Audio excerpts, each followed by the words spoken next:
जयपुर से खबर, जहां एसएमएस मेडिकल कॉलेज के रेजिडेंट्स डॉक्टर्स की स्ट्राइक का असर अब नजर आने लगा है। एसएमएस अस्पताल की ओपीडी में आज मरीजों की भारी भीड़ देखने को मिली, जिसके चलते मरीजों को 1 घंटे से ज्यादा समय तक कतारों में खड़ा रहना पड़ रहा है। एसएमएस के रेजिडेंट्स के अलावा प्रदेश के दूसरे सरकारी मेडिकल कॉलेज के रेजिडेंट्स ने भी 2 घंटे कार्य बहिष्कार किया। हमारे संवाददाता सौरभ गृहस्थी ने एसएमएस अस्पताल की ओपीडी में मरीजों का हालचाल जाना।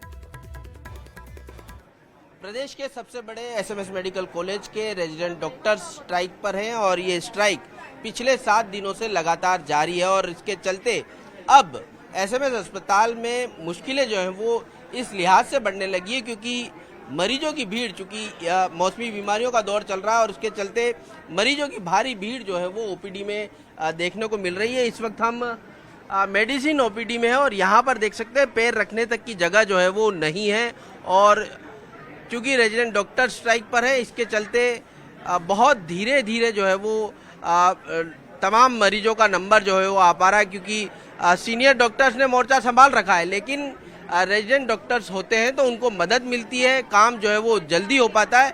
लेकिन जिस प्रकार की स्थिति है, आप तस्वीरों के जरिए देख सकते हैं किस प्रकार के हालात जो है वो एसएमएस अस्पताल में इस वक्त देखने को मिल रहे हैं।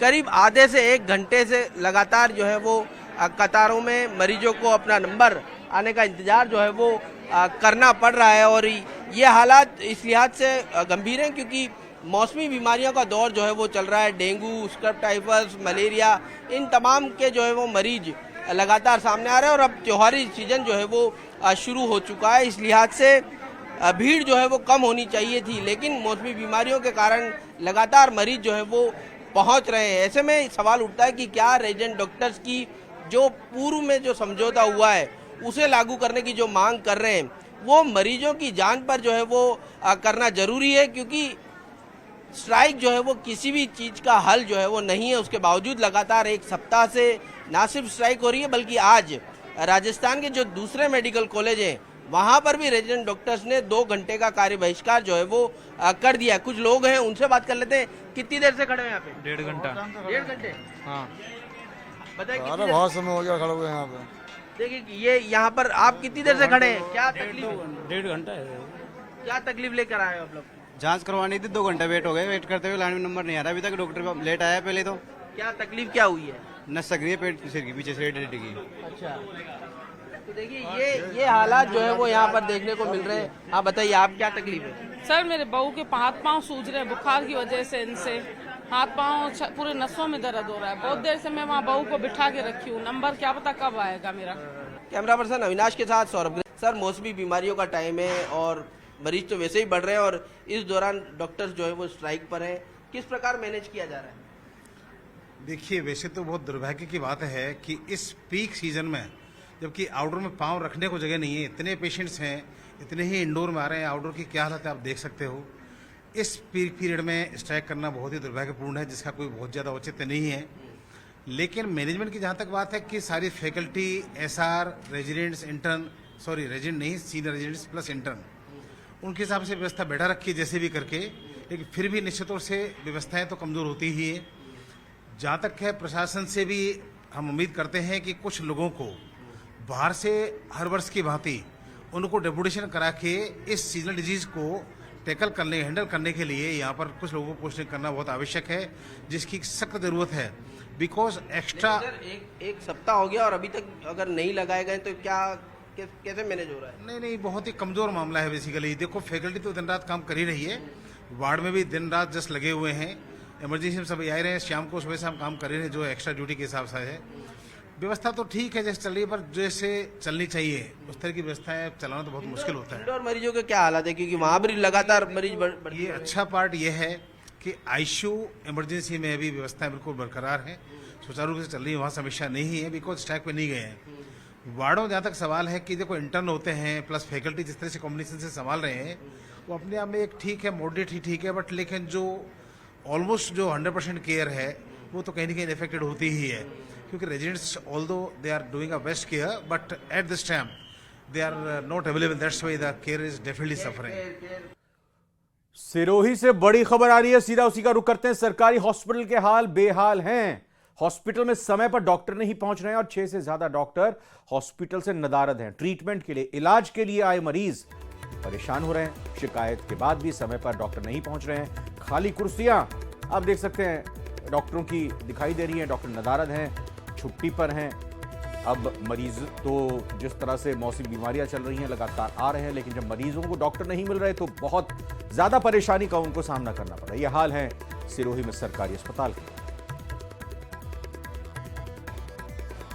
राजस्थान में विधानसभा उपचुनाव का काउंटडाउन चल रहा है। चुनाव आयोग इसी हफ्ते तारीखों का ऐलान कर सकता है। झारखंड और महाराष्ट्र राज्य के विधानसभा चुनाव के कार्यक्रम के साथ ही यह माना जा रहा है, ये तय लग रहा है कि उपचुनाव राजस्थान की 7 सीटों पर भी होंगे। हमने बताया आपको राजस्थान की 7 सीटों पर भी उपचुनाव की तारीख की घोषणा झारखंड और महाराष्ट्र के चुनावों के साथ ही होगी। प्रदेश में चुनाव को लेकर निर्वाचन आयोग ने तैयारी पूरी कर ली है। इस हफ्ते माना जा रहा है कि कभी भी ये ऐलान किया जा सकता है। महाराष्ट्र और झारखंड विधानसभा चुनावों की तारीखों के ऐलान के साथ साथ राजस्थान में होने वाले 7 सीटों के उपचुनाव की तारीखों का भी ऐलान इसी हफ्ते चुनाव आयोग की तरफ से कभी भी किया जा सकता है। तो इसको लेकर कहा जा सकता है कि काउंटडाउन जारी है। अब ये काउंटडाउन कब रुकता है, कब ऐलान होता है, वैसे सभी राजनीतिक दल जो इसके अलावा जो प्रत्याशी चाहते हैं चुनाव लड़ना, वो अपनी तरफ से उन 7 सीटों पर पूरी जो जोर आजमाइश जरूर कर रहे हैं। अरबाज अहमद हमारे संवाददाता जुड़ चुके हैं। तो अरबाज, ये तो लगभग अब तय ही है कि जब चुनाव आयोग की तरफ से ऐलान होगा झारखंड और महाराष्ट्र विधानसभा चुनावों की तारीखों का, तो उसमें राजस्थान की 7 सीटों के उपचुनाव की तारीख भी होगी। जी बिल्कुल, ये एक तरह से राजस्थान में जो निर्वाचन आयोग है उसने सभी सीटों का अपना रिव्यू पूरा कर लिया है और नए जो निर्वाचन आयुक्त हैं राजस्थान में वो लगातार इस पर काम कर रहे हैं। नवीन महाजन ने बाकायदा जो है एक एक सीट के हिसाब से वहाँ का जो काम किया जाना है, वहाँ के जो बूथ हैं, मतदाता लिस्ट है, तमाम चीजों का रिव्यू कर लिया है और तैयारियों को लेकर के कितनी ईवीएम की जरूरत हो सकती है, रैंडमाइजेशन कब कब करना है, वो सारी चीजें पूरी है। अब इंतजार सिर्फ इस बात का है कि जो भारत निर्वाचन आयोग कब चुनावों की तारीख की घोषणा करता है और उसके हिसाब से राजस्थान में आचार संहिता लागू करते हुए उसके लिए तैयारियां शुरू कर दी जाती हैं। फिलहाल जिस तरह से सियासी जमातें अपनी अपनी तैयारी कर रही हैं, ठीक उसी तरीके से निर्वाचन आयोग जो है वो सारे जो नवाचार विधानसभा चुनाव में और लोकसभा चुनाव में किए थे वो भी यहाँ पर उपचुनाव में करने की तैयारी कर रहा है, जिसमें बाकायदा खास मीटिंग होम वोटिंग को लेकर के की गई है। होम वोटिंग के अलावा जो किसी भी तरह की फ्रीबीज हैं, आसपास के बॉर्डर से होने वाले जो चुनाव को इफेक्ट करने वाली संभावनाओं वाली चीजें, तो ऐसे में सभी एजेंसीज को एक्टिव करने वाला काम है। उन तमाम चीजों को लेकर के डायरेक्शन दे दिए गए और एक विशेष ऑर्डर उन लोगों के लिए भी निकाला गया है कि भाई जो इन निर्वाचन क्षेत्रों से ताल्लुक रखने वाले अधिकारी हैं उनके ट्रांसफर ना हो, इसके लिए भी उनके तबादलों पर रोक लगाई हुई है। सोमवार ये हफ्ता शुरू हो चुका है, आज सोमवार है, यही माना जा रहा है कि इसी हफ्ते ऐलान हो सकता है कभी भी।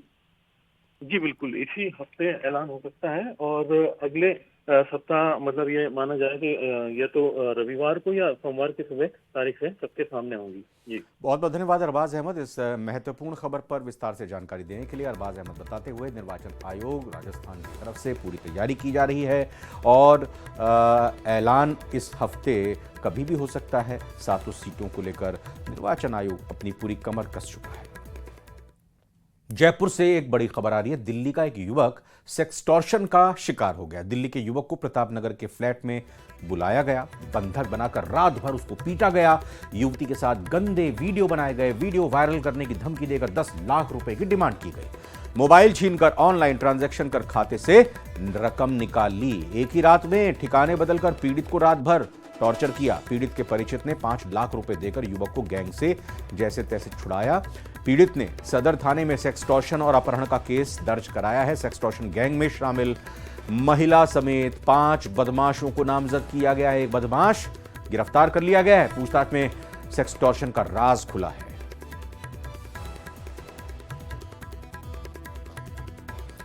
जयपुर में बीती रात एक बाइक से टकराने के बाद चलती वीडियो कोच बस में भीषण आग लग गई। हादसे के वक्त बस में सवारियां मौजूद थी। बस की केबिन से आग की लपटें उठता देख सवारियों में अफरा तफरी मच गई। उन्होंने किसी तरह बस से बाहर निकलकर अपनी जान बचाई। वहीं बस में फंसी एक सवारी को ट्रैफिक पुलिसकर्मी राकेश ने सूझबूझ दिखाते हुए बचा लिया।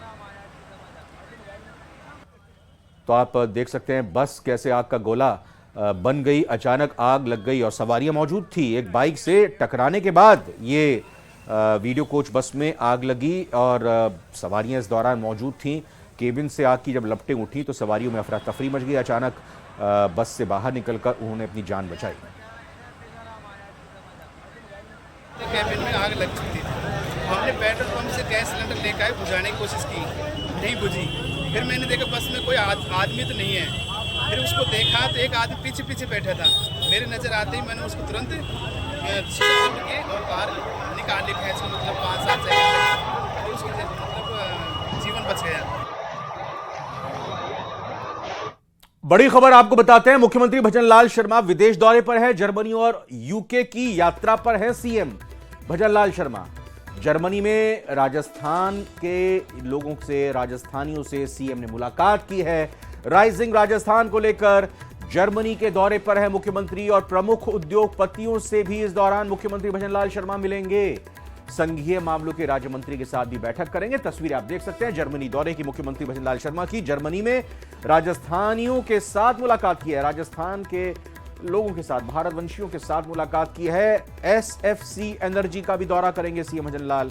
निवेश लाया जाए राजस्थान में, इसी को लेकर प्रतिबद्ध कटिबद्ध लगातार मुख्यमंत्री भजनलाल शर्मा देश के अलग अलग राज्यों के दौरे कर रहे हैं, बैठकें कर रहे हैं, समिट्स बुला रहे हैं और अब दूसरी तरफ इससे पहले जापान का दौरा किया और अब यहां मुख्यमंत्री जर्मनी और यूनाइटेड किंगडम के दौरे पर है। पहले जर्मनी के दौरे पर यहां पहुंचे हैं। तस्वीरें आप देख सकते हैं। इन तस्वीरों में राजस्थान के वो लोग जो जर्मनी में अपना काम कर रहे हैं, जो जर्मनी में अब मुख्यमंत्री के दौरे के दौरान उनसे मिलने पहुंचे। जयपुर के आमेर से खबर, जहां दलित युवती से गैंगरेप के मामले में पुलिस को बड़ी सफलता हाथ लगी है। पुलिस ने इस मामले में वांछित 2 और आरोपियों को गिरफ्तार किया है। पुलिस इस मामले में 2 और आरोपियों को पहले गिरफ्तार कर चुकी है। पुलिस ने बताया कि 9 अक्टूबर की रात आरोपियों ने वारदात को अंजाम दिया और विरोध करने पर उन्होंने युवती से मारपीट की। इसके बाद आरोपी युवती को गंभीर हालत में उसके घर के पास पटक कर फरार हो गए। बताया जा रहा है कि दोनों आरोपी बाहर जाने की फिराक में थे। मामले को लेकर स्थानीय लोगों में रोष व्याप्त है। पीड़िता को इंसाफ और फरार आरोपियों की गिरफ्तारी की मांग को लेकर पुलिस थाने के बाहर धरने पर बैठी है। 10 अक्टूबर को हमें एक रिपोर्ट इस आशय की मिली उनके पिताजी, पीड़िता के पिताजी की तरफ से कि उनकी बच्ची जब वो काम से घर लौटे तो उनको घर पे नहीं थी और उन्होंने आसपास में उन्हें ढूंढा और उनको नहीं मिली। और इतने में तकरीबन 1-1:30 बजे रात को कोई बोलेरो गाड़ी आई और उन्हें घर के आगे बच्ची को पटक कर चली गई।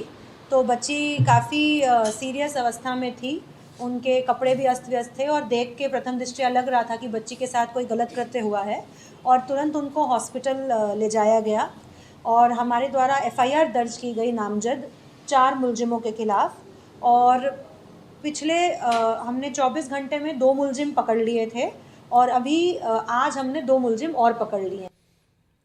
चूरू शहर के मुख्य बाजार स्थित एसबीआई बैंक के पास ज्वेलरी शॉप है। वहां दुकानदार को चकमा देकर चोरी करने की आरोपी 4 महिलाओं को कोतवाली पुलिस ने गिरफ्तार कर लिया है। अब ये गिरफ्त में है। हरियाणा के चोर गैंग की ये महिलाएं दुकान में लगे सीसीटीवी कैमरे में कैद हो गई हैं। सीसीटीवी वीडियो के आधार पर कोतवाली पुलिस ने 4 महिलाओं की गिरफ्तारी के लिए टीम का गठन किया और उन्हें चूरू जिले के ही राजगढ़ से दस्तयाब कर लिया और गिरफ्तार किया। पुलिस ने आरोपी महिलाओं के कब्जे से चुराई गई ज्वेलरी भी अब बरामद कर ली है। ये तस्वीरें आप गिरफ्तारी की देख रहे हैं और इससे पहले ये गिरफ्तार क्यों हुई? 1, 2, 3, 4 ये 3 महिलाएं जो ज्वेलरी शॉप में गईं और कैसे बड़ी हाथ की सफाई के साथ और दुकानदार को उलझाते हुए उन्होंने ये चोरी की वारदात को अंजाम दिया। करौली से बड़ी खबर आपको बताते हैं। बिना मंजूरी चल रहे अवैध निर्माण के खिलाफ नगर परिषद ने कार्रवाई की है। NH-23 किनारे चल रहे अवैध भवन निर्माण के खिलाफ कार्रवाई की गई। नगर परिषद और पुलिस प्रशासन के संयुक्त निर्देशन में ये कार्रवाई चल रही है। 4 भवनों को सीज करके बिना मंजूरी के ये निर्माण कार्य चल रहा था। मौके पर बड़ी संख्या में पुलिसकर्मी मौजूद थे। तो करौली में आप देख सकते हैं बिना मंजूरी के जो अवैध निर्माण के कार्य हो रहे थे, अब नगर परिषद ने शिकंजा कसा है। NH-23 नेशनल हाईवे 23 के किनारे जितने भी अवैध भवन निर्माण के कार्य हो रहे थे, ये कार्रवाई अब की गई। बिजली और पानी लोगों की बेसिक बुनियादी जरूरतें होती हैं, लेकिन जैसलमेर में लोग पिछले 2 महीने से बिजली की समस्या से जूझ रहे हैं। समस्या सिर्फ बिजली सप्लाई तक सीमित नहीं है। यहां बिजली ग्रिड सब स्टेशन में बारिश के बाद जमा हुए पानी की निकासी भी विभाग नहीं करा पाया है। ग्रिड सब स्टेशन के चारों तरफ जहां नजर दौड़ाओ पानी ही पानी नजर आता है।